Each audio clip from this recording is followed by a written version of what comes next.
ابراہیم علیہ السلام کے ایک اور بیٹے بھی ہیں، اسحاق خود نبی، اسحاق کے بیٹے یعقوب وہ بھی نبی، یعقوب کے بیٹے یوسف وہ بھی نبی۔ رسول صلی اللہ علیہ وسلم کہتے ہیں کلما ہلک نبی خلف نبی، جب بھی بنی اسرائیل میں سے ایک نبی مرا دوسرے نے اس کی جگہ لے لی۔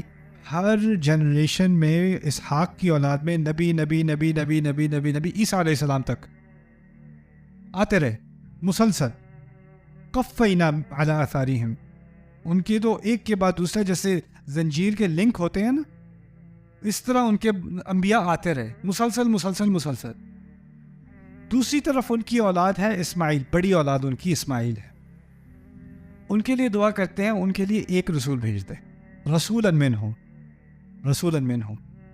دوسری طرف تو اللہ نے خود ہی سے دیا، اس اولاد کے لیے ایک رسول کی دعا مانگی، اور 4 سے زیادہ ہزار، ہمیں نہیں پتا کتنے ہزار سال، 5000 سال، 10,000 سال، ہمیں نہیں معلوم کتنے ہزار سال بعد اللہ نے وہ دعا قبول کی اور کس کو بھیجا؟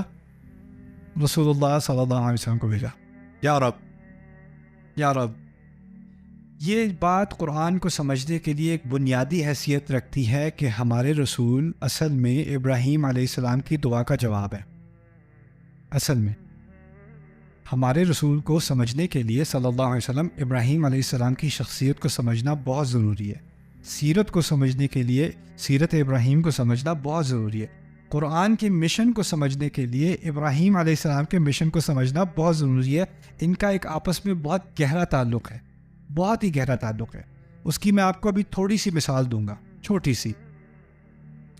اسلام میں کتنے بنی الاسلام علی 5، اسلام کی بنیاد کتنی چیزوں پر ہے؟ 5۔ آپ کو پانچوں کے 5 معلوم ہونی چاہیے۔ پہلی کیا ہے؟ شہادت، یعنی خدا ایک ہی ہے۔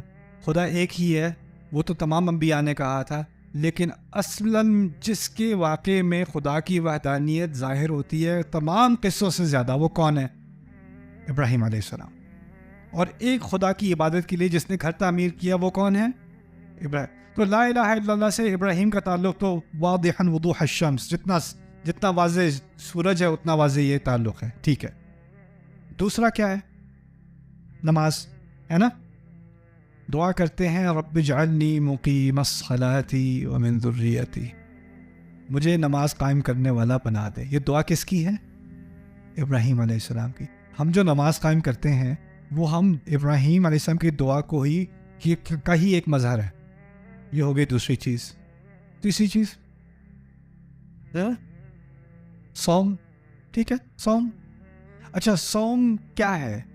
قرآن کے مطابق صوم، روزہ کیا ہے؟ روزہ ہے قرآن کے آنے کا جشن۔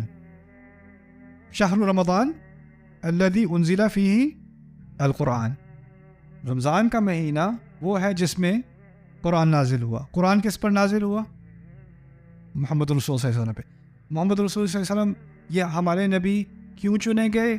کیونکہ ابراہیم علیہ السلام نے ہزاروں سال پہلے دعا کی تھی۔ رمضان کا مہینہ ابراہیم کی دعا کے قبول ہونے کا جشن ہے۔ شہر رمضان، انہوں نے دعا کی تھی نا کہ یہ نبی بھیجا جائے جو آیات پڑھے گا، یتلو علیہم آیاتہ ویزکیہم ویعلمہم الکتاب والحکمہ ویزکیہم۔ میرے رب ایسا نبی بھیجنا جو آپ کی آیات پڑھے، ان کو کتاب سکھائے، ان کو پاک کرے، ان کو حکمت سکھائے، انہیں پاک کرے۔ کس کی دعا ہے یہ؟ ابراہیم علیہ السلام۔ اور وہ دعا کب قبول ہوئی؟ جب قرآن نازل ہوا۔ تو جب ہم رمضان کے مہینے میں روزے رکھ رہے ہیں تو ہم اس دعا کے قبول ہونے کو منا رہے ہیں۔ یہ ہو گئے تین ستون۔ چوتھا ستون کیا ہے؟ زکوٰۃ۔ زکوٰۃ، اچھا زکوٰۃ کے بارے میں اسماعیل علیہ السلام کے الفاظ کے بارے میں الفاظ آتے ہیں قرآن میں، کان یأمر اہلہ بالصلاۃ والزکاۃ۔ اسماعیل علیہ السلام اپنے گھرانے کو نماز اور زکوٰۃ کا حکم دیتے تھے۔